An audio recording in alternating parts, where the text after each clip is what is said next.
Hey there. So this video is just to show you where we put all of the resources that you'll need as a member of our BIPSA and a specific member of a goal team or maybe multiple goal teams. So it's on the VLE, and if you haven't been to the VLE before, from the board website, if you scroll down and you click on the VLE icon, it will pull up a login for you to get to the VLE.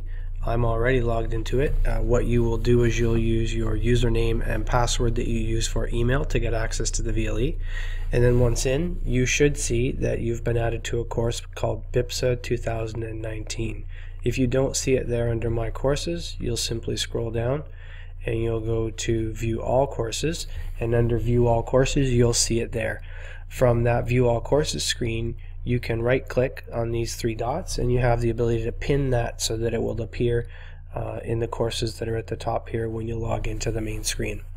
So within BIPSA 2019, going into there, what this is it's a space really for us at the board level to make sure we have access to all the resources we need to work on the BIPSA. And this is a work in progress. I guess you could say it's under construction. So if you see something in terms of workflow, design, or usefulness that's not there, please let me know. The content browser for the different things are here. You'll notice some of these are turned off for you until they're developed and available. I like to go through the content button here, and at the content button there I'll show you a few of the things that you may find of use and that we'll be using in the session today.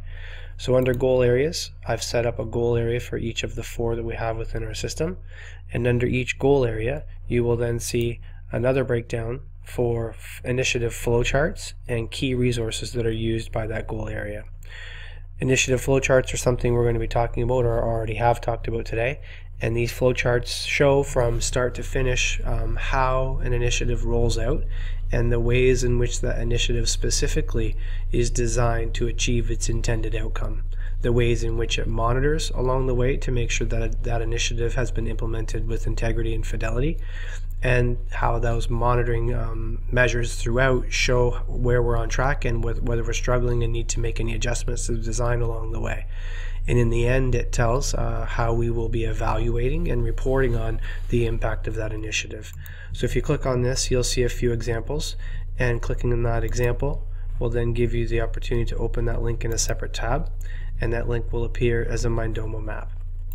And here you can follow through, see how this particular initiative flows out, the text notes for anybody that's there. This is highly useful in a number of ways. One, for succession planning, for somebody who steps into a role once somebody has left. These initiatives and the knowledge around them lives somewhere outside of that person and lives beyond that person. They also let us intentionally describe what it is we're doing and see how effective it is in trying to achieve an intended outcome.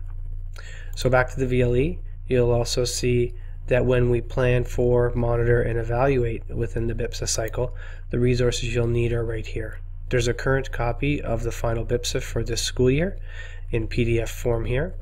You'll also see a work in progress, our BIPSA flow chart. And much like the other Mindomo map I showed you, this will be a mind map or flow chart for the processes within the BIPSA, so you can see key dates, things that need to happen, reasons for things happening at different points throughout the BIPSA. They're there for you as well. The BIPSA planning form that we've instituted this year for us to use to track our initiatives from planning to implementing to the final steps of our initiative. And 2 other things here. BIPSA exit card folder. When you exit a session and you want some feedback from your participants, there is a blank Google form template here that you can make a copy of and add any other questions that you may like to ask, and then hand that out to participants. We ask that you please make sure that that Google form that you use with participants goes back into the exit card folder under the appropriate goal area so that we can kind of see what those feedback forms were telling us. And any initiatives that last longer than 3 days will require BIPSA monitoring questions to be completed, either as a whole group that was part of that initiative, or you could have individuals complete it. Those questions help us monitor and evaluate before reporting. So those are the resources there for you. If you're new to flowcharting your initiative and you haven't already done a sample of that with me, we'll be using Mindomo. It's probably the most robust way right now for us to capture what happens during an initiative and for somebody else to see how that initiative flows and rolls out from start to finish by design. And there's some instructions here for flowcharting initiatives that you can follow for how to flowchart. There's just a quick overview of what we have in here so far. Coming later will be some learning resources around, resources that we use to inform our BIPSA process and the reasons for actually having a board improvement plan and the ways we monitor and evaluate that plan overall as a system. And then there's some tools here that we might put up later for you to see how you fit in terms of your way of thinking and getting things done on your BIPSA goal area and specifically within your initiative. Hope that helps.